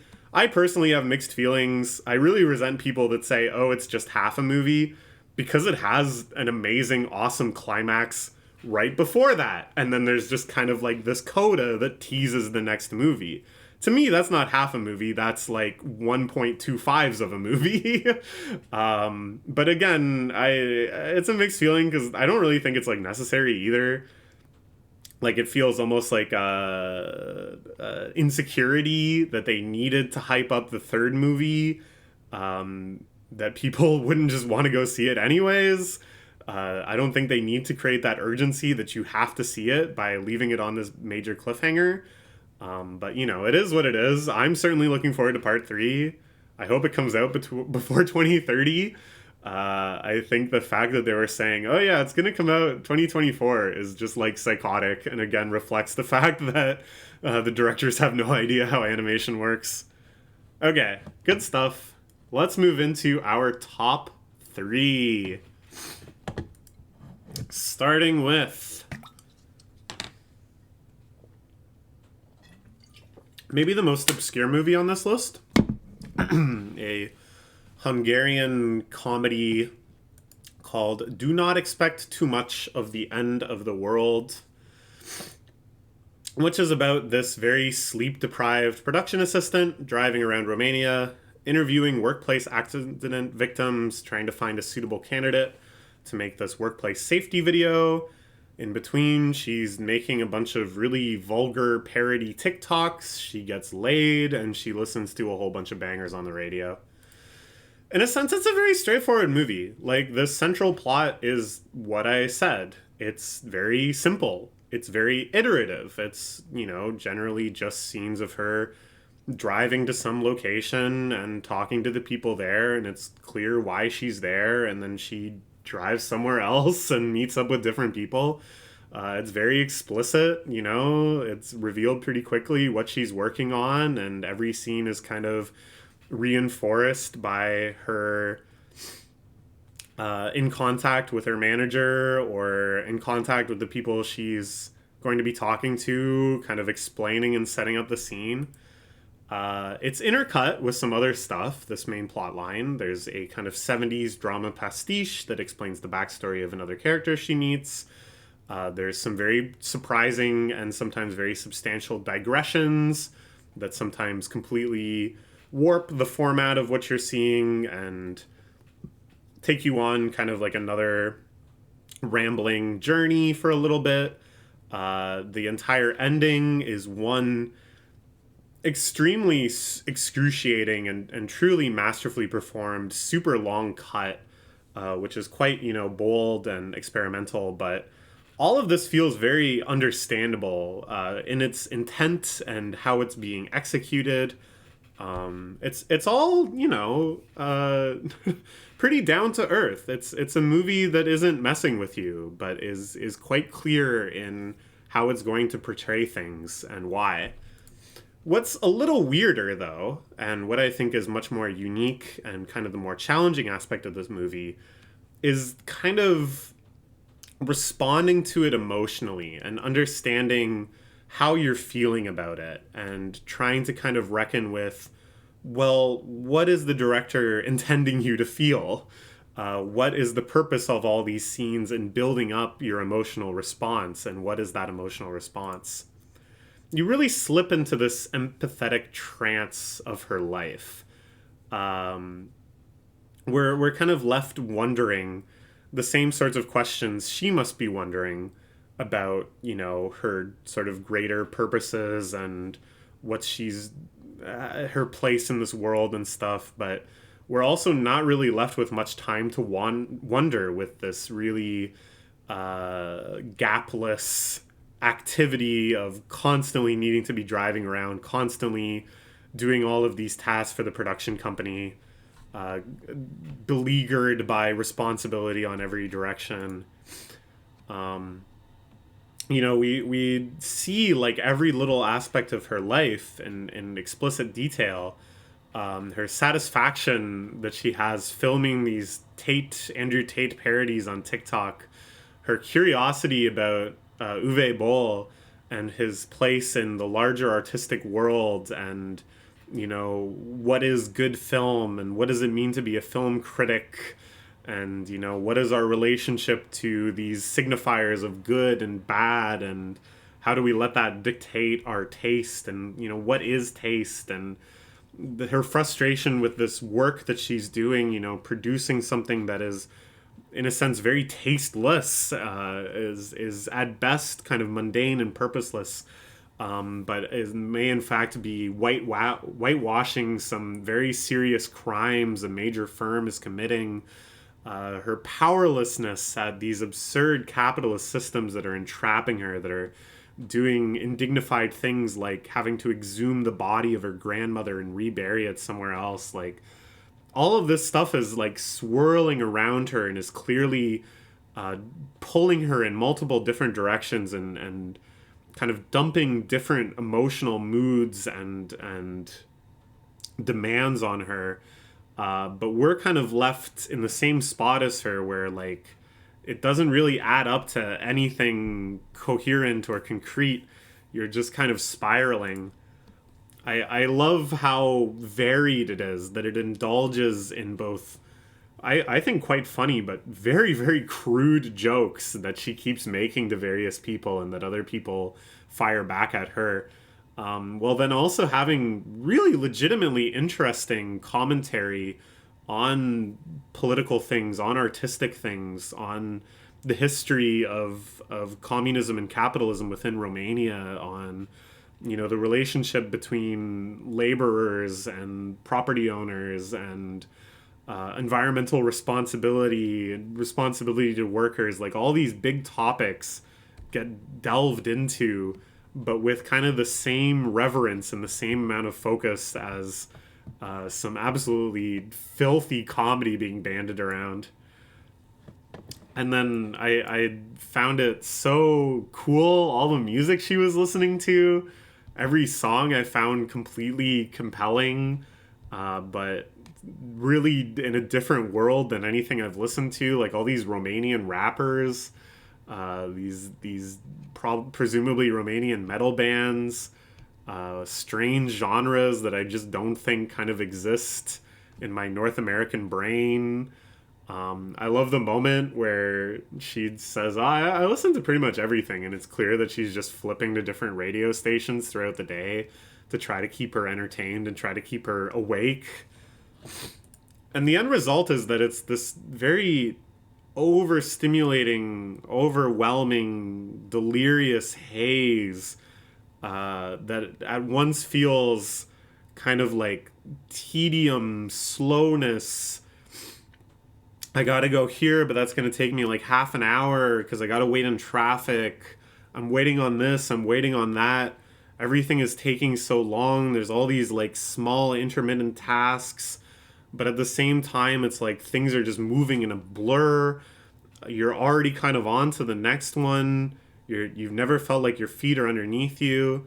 And I felt all this way before when I'm very, very sleep deprived on days where I get very little sleep and yet I'm expected to execute so much. This is exactly how it feels, where the edges of everything start getting a little blurry, and ideas that you've heard earlier won't stop ping-ponging around in your brain, and strange jokes and comments just kind of come naturally to mind. It was a state that felt very familiar to me, the state that this movie left me in, even though it was so kind of mysterious and obscure and not really in the typical emotional scope of a movie. Like, she is just, man, she's just like me for real. For real though. Like, I don't think that very often. I'm not going to go, oh, I'm such a unique and special person or whatever, but I just sort of think the things that I consider core to my identity in terms of my personality and how I like to talk and how I like to socialize and how I think about things, I just don't think there's space to depict that in characters in a lot of media. So whenever I see that, whenever something just kind of resonates with me in that way, where I'm like, under different circumstances, if I was in Romania and stuff, I could see myself living this kind of life and being this sort of person. That's like very rare for me, and it really matters a lot to me when that happens. Like it really makes that movie so special to me and so engrossing. And that happened here. I don't know. I can't really put it into words, but I was like, I get this lady. She just like me for real. Okay, let's move into our top two. Starting with Man with Axe. This is Evil Does Not Exist by Ryusuke Hamaguchi. He's at it again, man. It's a little atypically short for his movies. I think it's only like an hour and 45 minutes. And it's also quite simple, I would say, in terms of its kind of major themes and elements of the story. The cast isn't very large, which, you know, it's not like he ever has gigantic casts or whatever, but normally there's quite a few more plot threads and stuff than this, but it's so beautiful. Such a beautiful movie. The one he made before this, Drive My Car, I absolutely loved. It was number one on my list last year. Even though, as everyone pointed out, it came out in 2021, but whatever. This is another problem with doing film lists, is it's very nebulous when a movie actually comes out. Is that when it gets a festival screening or a wide theatrical release or digital release or what? There's no consistent rules. They'll let you talk about every movie when you actually see it. But whatever. I love Drive My Car. But it wasn't a flawless movie to me. It was a movie that I think really made a huge impact on me, despite some of the things I didn't like about it. And this movie, I think, really purifies, as if filtering it out through some sort of long mountain stream. It takes that movie and just makes it such a simple and pure and nearly perfect thing in my mind. It pursues this clear, as I said, a much more straightforward message, but it's such an important and beautiful message wholeheartedly. With this one, you know, it's almost a counterpoint to his kind of messier and more sad films that are so entangled with a lot of the really complex, contradictory minutia of human personality. Here we see something that is kind of like boldly admirable in its characters' intentions and stuff. But I still find it fits his style so well to operate in this mode. The serenity that I think he is able to capture so well in his works reverberates so clearly here. The rural serenity, the serenity of these long depictions of work and of the process of making things happen, the serenity of nature. So the plot here is we're following Takumi, who is this man who does kind of just odd jobs in this small mountainous community while caring for his young daughter. It's an idyllic, beautiful life, but it isn't presented in a way that's so kind of abstract and romanticized that it seems impossible. He has a website. This is a little detail that I absolutely loved. In a scene where you see him getting into his work truck, you can see on the side that he has a personal website that I'm sure the locals use to hire him to do various cleanup tasks or deliver things or whatever. And that just made it feel all the more grounded to me. Like it made it make sense, the way he lives his life and can support his daughter and stuff. I really, really wanted to look up and see if they actually made a website, you know, like if they had that little Easter egg, but I couldn't remember what it was. It's like Takumi dash Arubaito or something, right? Like something that means work.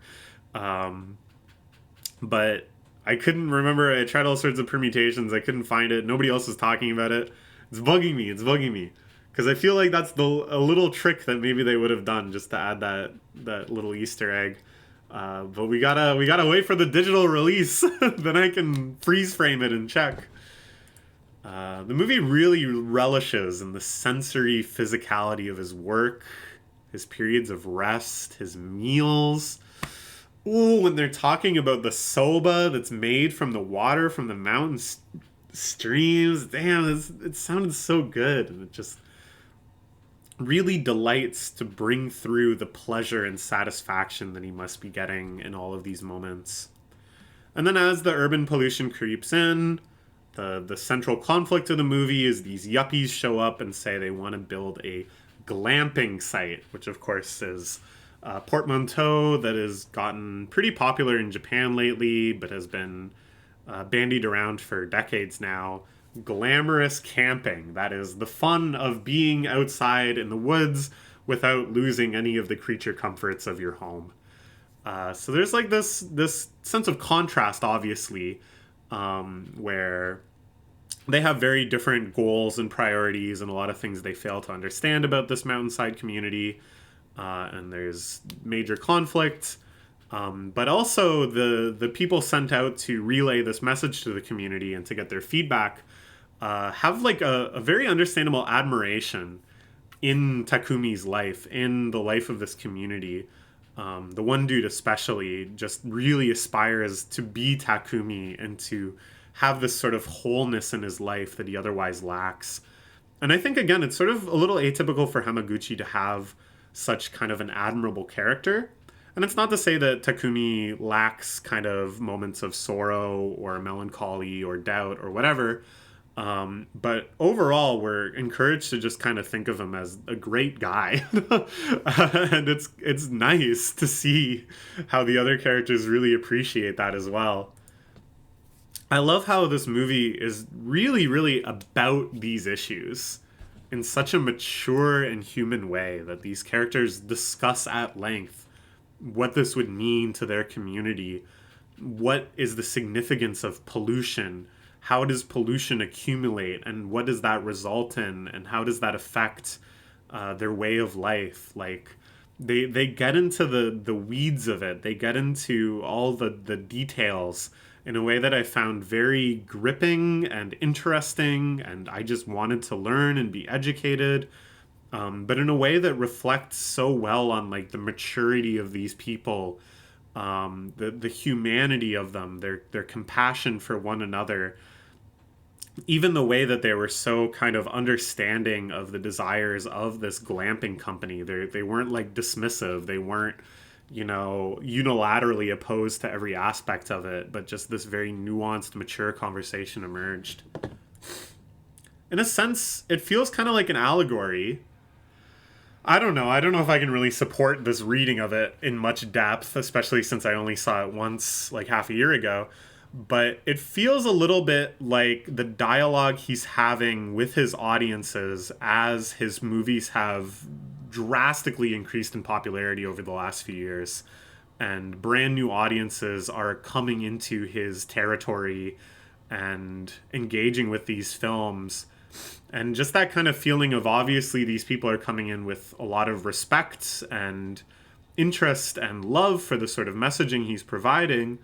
But maybe he has a concern that these people won't understand aspects of it or won't appreciate why he does certain things that he does. And I don't know. In my TIFF wrap-up video, I spoke a lot about small little scenes that I felt like were kind of concessions to the fact that he now has this much larger audience than he used to.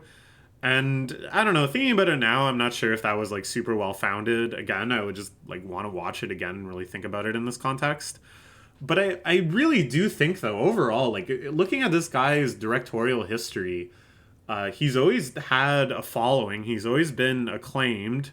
He's had success and has been able to continually make movies for decades now.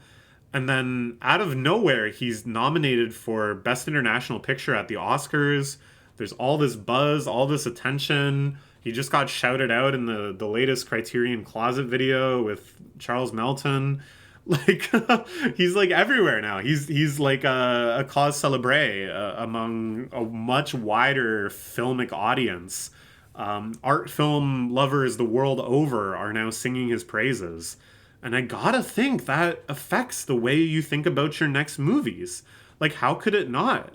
Even if you remain indifferent, you've made a choice to remain indifferent. Like, I don't know. I don't know. I think there's something to thinking about this movie with this sort of reading.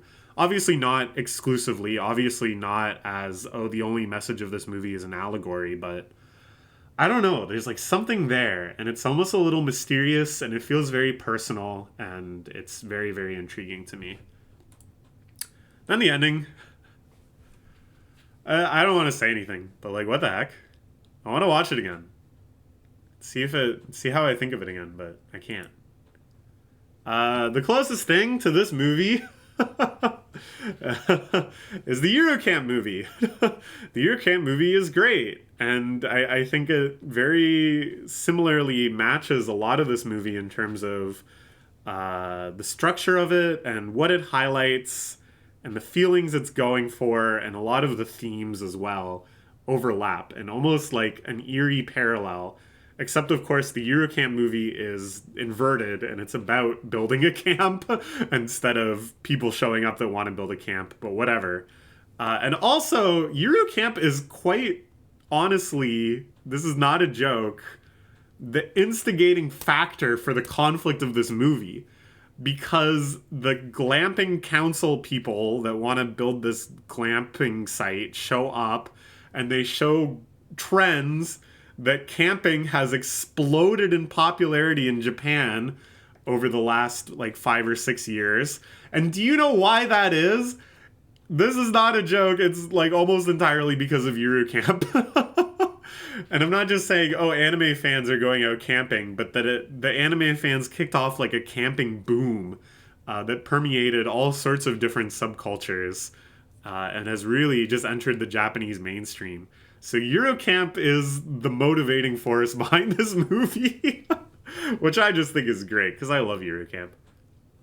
But yeah, good stuff. Okay, I don't think I have any more points on this slide. Let's move on at last to number 1. Anatomy of a Fall.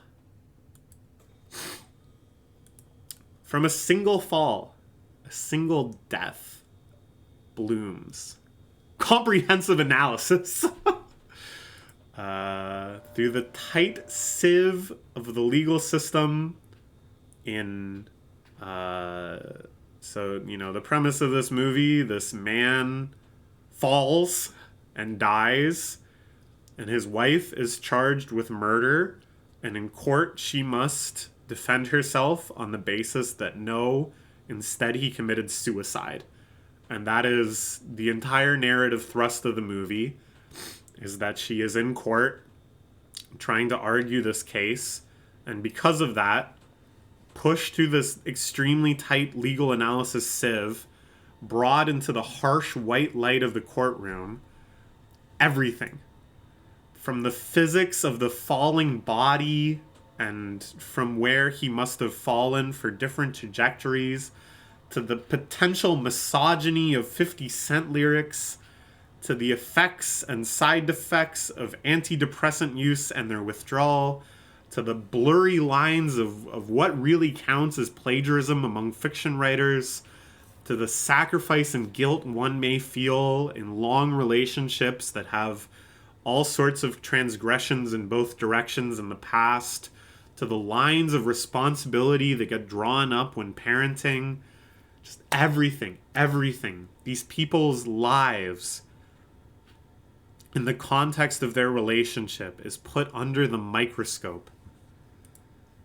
The efficiency of this format of courtroom arguing lets us juxtapose these topics in a really intense, really no fat, all action context. That we're going from one level of analysis to another, from one take to the counter take, to one topic to the other. As soon as we get on the subject, we can cut deep into their most interesting aspects, into the real kernel of the issue, trying to find the relevance in, does this or does this not prove the husband was suicidal? Does this or does this not prove that she secretly hated the husband, narrowing in on that crucial question from all of these different subjects, and then so efficiently diving just as deep into the next one without really losing any emotional resonance to the audience. Like, instead of spending too much time watching the characters emote in reaction to this in the way that they would were these topics brought up in the course of a normal plot, if we were just watching their relationship as it happened instead of in this kind of retroactive analysis, we're pushed into kind of having that reaction and that judgment ourselves in this like ever accumulating stack of challenging information that we have to parse through one layer at a time. And we don't really have the shortcut very often of knowing explicitly how these characters are reacting on this. And it's almost irrelevant. It's like we're the jury member. We have to make this sort of judgment. It's so overwhelming. It's so stressful. But I think it's so efficient in building that up and kind of letting us have over and over again these extremely significant, extremely moments of needing to judge, what do we think that means? Do we think that's plagiarism? Do we think that he was trying to be subliminally misogynist by playing an instrumental cover of a 50 Cent song, which really slaps? It's so crazy the kind of engagement that this movie demands from you. At the same time, yeah, we're pushed to make judgments on everything we're seeing, everything we're hearing. The movie very explicitly demands that we answer these questions ourselves.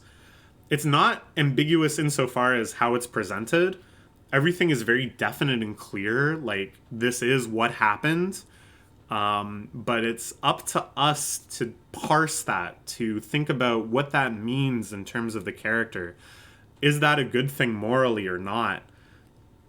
Do you believe that this created such a trauma, or do you think that's just a convenient excuse? That's where the ambiguity lies. And I think what this movie, making these slides really made me realize, what I love most in movies is like being about something, which sounds absurd, but what I mean is like that it's not just about the events of the plot, but instead about the subjects of the plot. That it's not just a sequence of things happening, which are compelling in and of themselves, but that it speaks to greater ideas in human society, and to the human condition, and that these ideas are actually like discussed and dissected and parsed, and that our understanding of the characters are built just as much from how they opinionate about all these different things, or I should say opine, honest mistake, instead of, just their responses to the events of the movie. That kind of conceptual thinking, I realize more and more is really what I love. Not exclusively, but something that is very commonly a focus in movies that really hit for me. And this movie was just about the most things and the most about those things of everything I saw this year. And I think the more I think about it, that is what gave it the top spot in my mind, is that it just contained the most conceptually in that way. Honestly, this sort of desire, this being what I want to see in movies, is probably better realized by reading books. But, here we are. There's no book theater. I actually haven't been reading as much as I typically do lately, and I think it's in part because I'm going to all these movies. Not just in the sense that it's taking time to go see movies, but in that movies are, like, satisfying to some extent. This, like, need for compelling narrative and this need for all the different emotions they make me feel. That previously I largely got from books. But the more I watch movies, the more I realize that I want movies that are like books, and I probably should just be reading more books too. Ha ha. Alright, that's it. We barely got in under 2 hours. I'm happy with that. That was around my estimate. We got 15 movies. I like them all. Go check them out. Hopefully we'll get to frickin' see them. I'd say maybe only half of these are like actually available right now, which sucks. And yeah, all I have left now for 2023 videos is anime. And I need to watch, I think, 4 more hours of stuff before I can be ready to write my anime reviews. So hopefully soon, hopefully by the end of January, that's like my self-imposed deadline for all this stuff. So wish me luck. Look forward to that if you like anime. And if you like movies, follow my Letterboxd. I'm going to keep trying to use Letterboxd as a way to remind myself a little bit more about why I liked movies that I liked, so that I don't have to just be kind of trying to remember at the end of the year with no way to rewatch them. So yeah, look up Keatsta on Letterboxd. That's my Letterboxd account. I have the same username everywhere. All right. See you later.